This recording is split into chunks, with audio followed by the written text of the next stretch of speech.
After setting up Outlook as the preferred email client in ACT, we can now begin using Outlook integration with ACT.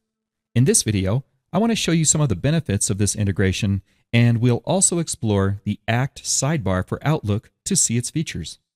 To begin, let's look up one of my contacts in ACT. I have been preparing for a meeting with a prospective client, 8-Bit Aleworks, and I've been communicating back and forth with Ryan Wheaton, the contact who I'm going to meet.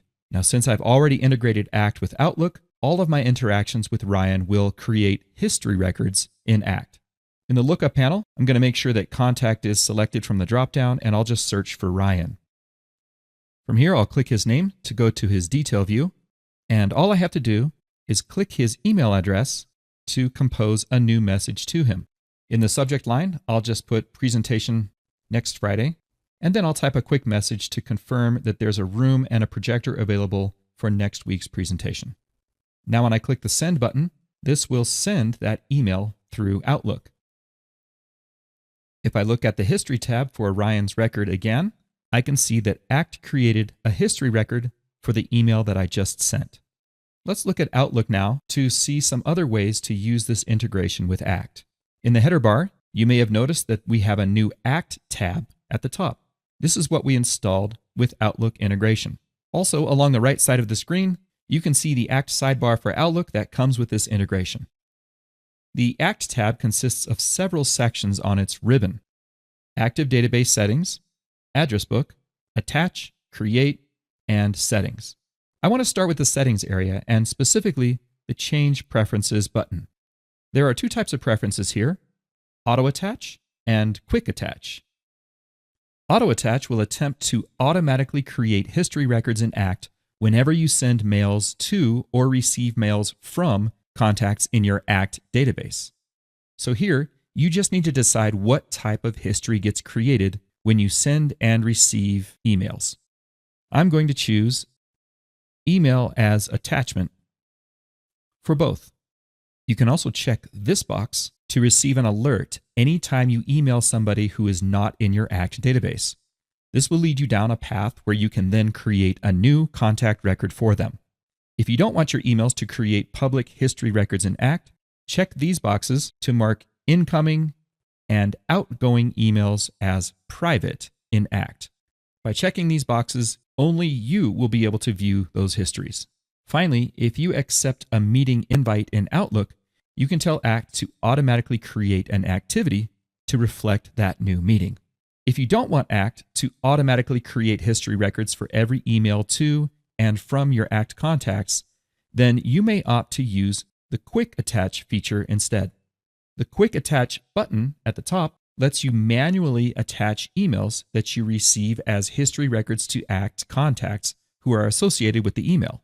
On the Quick Attach tab in the Preferences area, you can choose the settings for the Quick Attach feature. In this list, I'm going to choose the person who sent the email to me, the sender, as the contact who will have the email attached as a history record. Referring back to our ACT ribbon at the top now, let's examine the remaining sections, starting on the left with the Active Database Settings area. If you have integrated Outlook with more than one ACT database, then you can select the database that you want in this drop-down list at the top.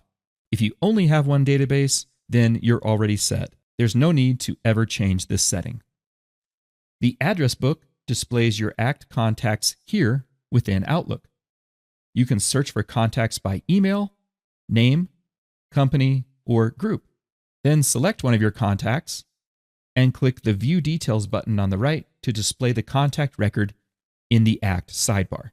From here, you can perform a variety of actions like editing contact details, viewing history records, creating a note, adding a new activity, and more. Use the Attach area to attach messages to your ACT contacts as history records. To do this, just select an email from Outlook and then click Attach to Contacts to choose some options along the way, or you can click Quick Attach to Contacts to bypass those options and go with the settings that you chose earlier. The Create section lets you create contacts in ACT from emails that you send or receive. You can also create activities in ACT from these emails. I have an email from somebody who is not yet a contact in my database. Her name is Joan Jetson. So let's walk through each of these options. After selecting the email, I've noticed that in the ACT sidebar on the right, ACT says that this contact was not found in my ACT database.